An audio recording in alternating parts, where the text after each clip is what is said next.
नमस्कार, मी Sunita Bulkul cooking with Sunita Bulkul आपल्या YouTube channel तुम्हा सगळ्यांचं खूप खूप स्वागत आहे।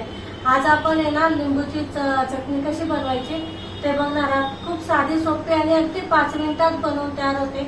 ना गॅस पेटवायची आपल्याला इथं कटकट आहे ना काही, एकदम 5 मिनिटात बनते ही चटणी। चला तर मग सुरुवात करू। हे बघा, इथे मी लिंबू घेतलेले ते बघा स्वच्छ धुवून घेतले, कोरडे करून घेतलेले ते। आता हे जे लिंबू आहेत ना आपल्याला पातळ सालीचे घ्यायचे, जाड सालीचे नाही घ्यायचे। इथे मी 8 ते 10 लिंबू घेतलेले ते 1 कप चिरलेला गूळ घेतलेला आहे आणि इथे काळं मीठ वापरलेलं आहे मी, तुम्ही साधं मीठ पण वापरू शकतात आणि 1 चमचा लाल तिखट घेतलेलं आहे। चला तर मग सुरुवात करू। आता मी तर साहित्य दाखवते तुम्हाला। बघा, 1 वाटी गूळ घेतलेला आहे, चिरून घेतलेला आहे, हा किसून नाही घेतलेला आपण। मीठ घेतलेलं आहे, काळं मीठ आहे आणि 1 चमचा लाल तिखट आहे। आता आपण हे जे थोड्या साईडला ठेवू। लिंबू आहेत ना, लिंबू कधी पण असा आडवा कापायचा, असा उभा नाही कापायचा।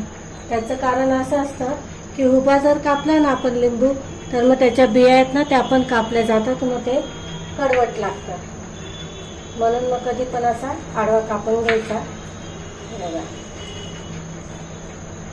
असा आडवा लिंबू कापून घ्यायचा। एका लिंबूचे 8 फोडी करायचे आपल्याला।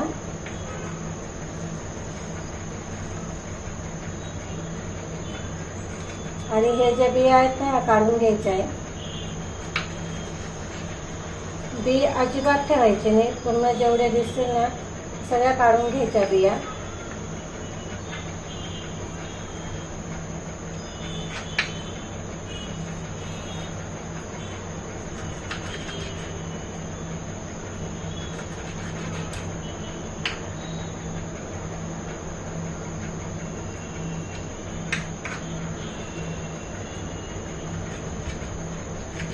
हे बघा, आता मी ह्याच प्रकारे ना सगळे लिंबू कापून घेते।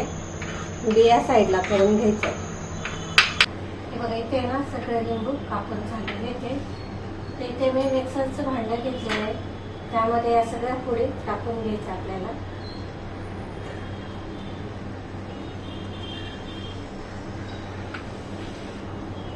तर यामध्ये गूळ घ्यायचा, गुळाऐवजी तुम्ही साखर पण टाकू शकता, पण गुळाने तसं चव पण चांगली लागते आणि जास्त दिवस टिकतं, म्हणून मी ते गुळ वापरलेलं आहे। कमी जास्त प्रमाण करू शकता तुम्ही गुळाचं।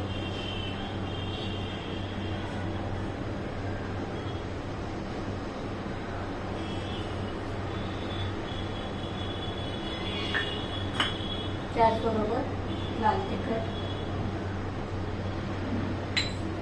आणि चवीनुसार मीठ। आता हे आपल्याला मिक्सरला फिरवून घ्यायचंय, म्हणजे पल्स मोडवर करायचंय, थांबत थांबत असं करून घ्यायचं।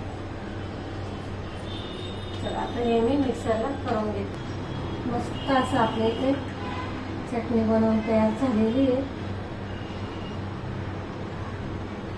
खूप छान लागते, एकदम कमी साहित्यामध्ये पण खूप टेस्टी लागते ही चटणी। नक्की करून बघा तुम्ही। फ्रीज शिवाय ही 3 दिवस राहते आणि फ्रीज मध्ये जोपर्यंत तुम्हाला ठेवायची तोपर्यंत राहू शकते, खराब होत नाही।